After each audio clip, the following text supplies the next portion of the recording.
A quiet corner of central France where the river Loing runs through town.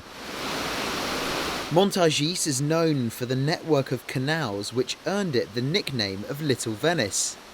But it is also where some of the sparks of the Chinese Communist Revolution were lit.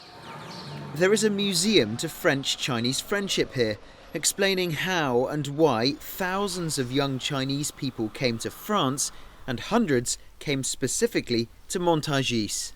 Justement, parmi tous ces gens-là, après, amongst the people that came to France, some went back to China in 1923. There, they led the Chinese Revolution with a long march and in 1949 created the new China. The most famous of those young students and workers who came here in the early 1900s was Deng Xiaoping. After 4 years in France and 2 in the USSR, he returned to China, rose through the ranks of the Communist Party and became China's leader. It was a political journey to the top of the party that began in Montargis. By boat and train, the young people came to work and study, as this sculpture commemorates, and in doing so, laid the foundations for what is now one of the world's biggest political parties.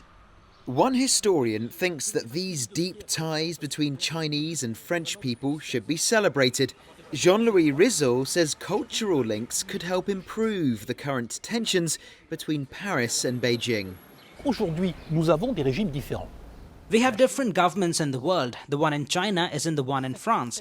This difference of regimes should not make us forget that history, tradition and our culture can lead us to get along, and that exchange of dialogue is always preferable to confrontation.